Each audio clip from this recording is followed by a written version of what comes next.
आज हम देखेंगे कि मीशो के सेकंड पार्ट में क्या है कि फर्स्ट वीडियो मैंने अपलोड कर दी है, आप वो भी देख सकते हैं। और सेकंड में हम देखेंगे कि प्रोडक्ट की लिस्टिंग कैसे करते हैं। जैसे हमें इमेज तो देख लिया था कि इमेज कैसे लेनी है, एक अच्छे से इमेज लेनी है, ब्लर नहीं होनी चाहिए, उस पर किसी भी कंपनी लोगो का नाम नहीं होना चाहिए और ना ही प्राइस होना चाहिए उस इमेज पे। और एक प्रोडक्ट की 3 से 4 इमेज लेनी है, फ्रंट बैक साइड। और एक आप जूम करके भी ले सकते हैं, जैसे कि कुर्ती सेल कर रहे हैं तो उसका नेक या बॉटम वियर है तो उसका इलास्टिक वगैरह ये सब जूम करके ले सकते हैं 3 से 4 फोटो। नेक्स्ट स्टेप में हम देखते हैं कि प्रोडक्ट की लिस्टिंग कैसे करते हैं। तो अकाउंट बनाने के बाद आपको अपने प्रोडक्ट की लिस्टिंग करनी होती है। ठीक है, लिस्टिंग क्या होती है कि उस प्रोडक्ट के बारे में सब कुछ बताना कि इस प्रोडक्ट का नाम क्या है, डिस्क्रिप्शन में क्या डालना है। डिस्क्रिप्शन मीन्स कि इस जो प्रोडक्ट है इसका अगर कुर्ती है तो फैब्रिक क्या है, प्रिंट कौन सा है, लेंथ कितनी है, स्लीव्स का साइज़ कितना है, नेक राउंड है, वी शेप है या पर्ल मेकिंग है। तो ये सब जो आप ऐड करना चाहते हैं ना, ये सब डिस्क्रिप्शन में डाल सकते हैं कि समर के हिसाब से है या विंटर कलेक्शन है, सॉफ्ट है, वॉशेबल है, ये सब डिस्क्रिप्शन में डालते हैं। उसके बाद आता है प्राइस। तो किसी भी प्रोडक्ट का प्राइस अगर मान लो 100 रुपये है और आप मीशो पे उसे 400 डाल रहे हो तो वो नहीं बिकेगा।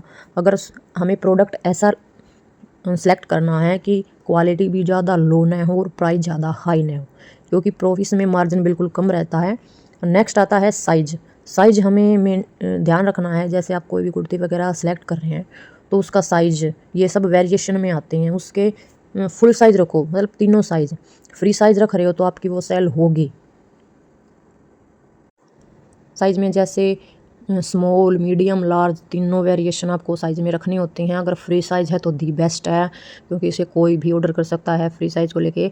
नेक्स्ट है फैब्रिक डिटेल। फैब्रिक की डिटेल भी आपको देनी है कि प्रिंट कौन सा है, फैब्रिक का नाम क्या है, अगर पैच वर्क है, प्रिंटेड है, गोटा पट्टी वाला है या जयपुरी है, क्या सिल्क है, कौन सा है, हर फैब्रिक की डिटेल मीशो अपने आप देगा। अगर आपको नहीं आती आप चैट जीपीटी पे जो प्रोडक्ट है उसकी फ़ोटो डाल सकते हैं, चैट जीपीटी अपने आप बता देगा कि ये क्या है, इसका डिस्क्रिप्शन क्या डालना है, कैटलॉग क्या है, SKU कैसे डालते हैं, ये सब कॉपी करके आप डायरेक्ट डाल सकते हैं। मैं तो 5 मिनट में ही कैटलॉग बना देती हूँ चैट जीपीटी से। उसके बाद है हाई क्वालिटी इमेज।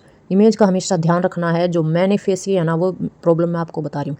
मैंने एक हाई क्वालिटी की इमेज बनवाई चैट जीपीटी से, तो उन्होंने क्या किया, मैंने लिख दिया कि बैकग्राउंड बिल्कुल फुल होना चाहिए, पीछे यूनिवर्सिटी वगैरह का सीन होना चाहिए, साइड में बॉयज़ हैं, हाथ में हैंड बैग, मतलब बैकग्राउंड जितना बिजी होगा ना आपका प्राइस उतना ही हाई होगा। मीशो आपसे शिपिंग चार्ज मेरा उस प्रोडक्ट पे था 102।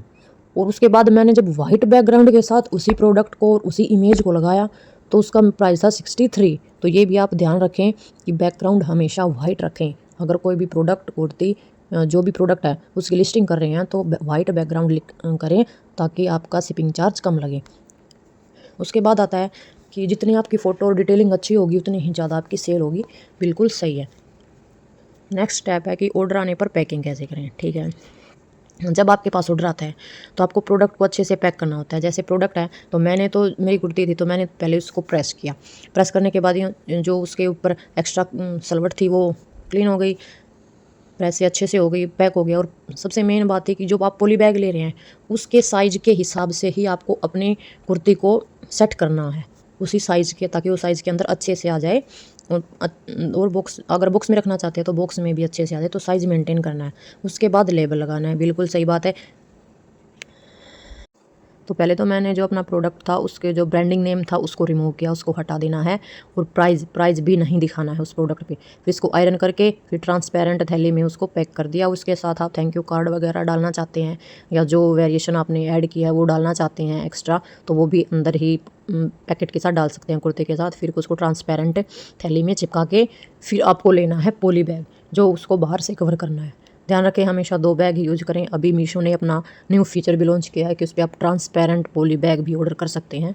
अगर आपका रिटर्न वगैरह आता है तो उसको आपको वीडियो बनाने की भी ज़रूरत नहीं है, आप डायरेक्ट आपका प्रोडक्ट वहीं से दिख जाएगा। और उसके ऊपर QR कोड भी होता है ताकि ईजी आप क्लेम कर सकते हैं अगर रिटर्न आता है। क्योंकि कस्टमर कई क्या होते हैं, उनका माइंड सेट क्या होता है, हम वो कुर्ती दे रहे हैं वो यूज कर लेंगे उसको, उसकी जगह कोई पुरानी कुर्ती डाल के दे देंगे कि हमें तो मिसमैच मिली है, जो हमने जो ऑर्डर की थी वो तो है ही नहीं, अलग है, हमारे साथ फ्रॉड हुआ है। तो ऐसा कुछ कर भी करते हैं, तो हर तरह के लोग होते हैं।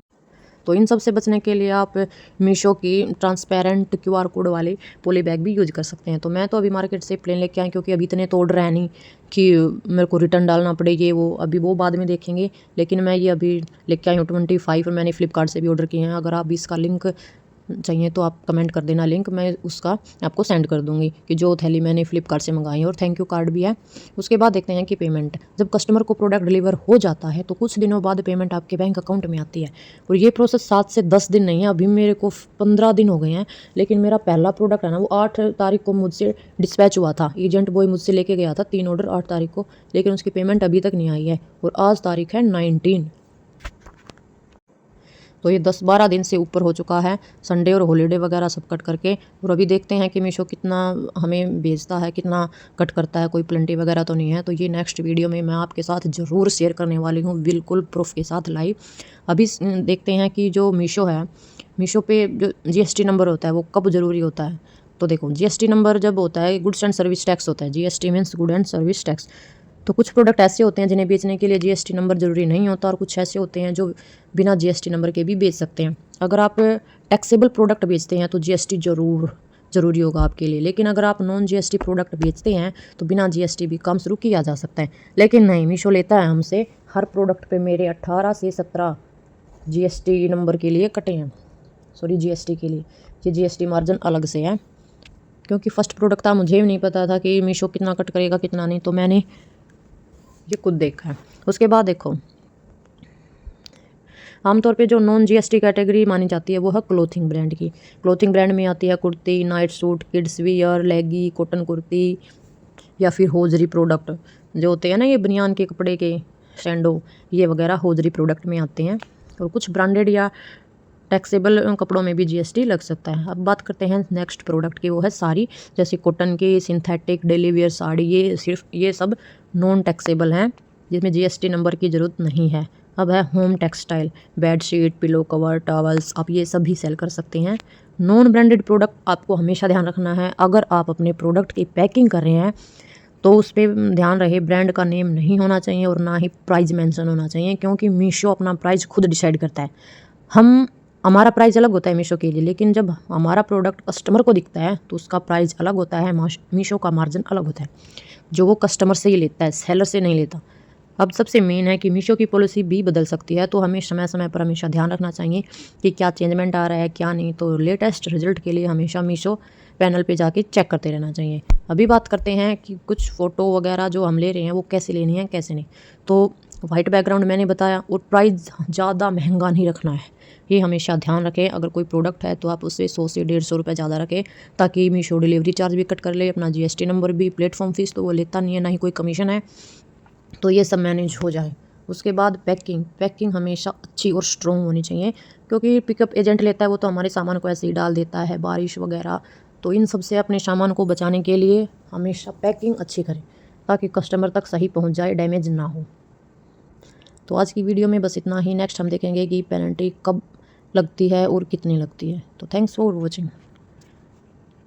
ये था डे 2, मिलते हैं डे 3 नेक्स्ट सीरीज में।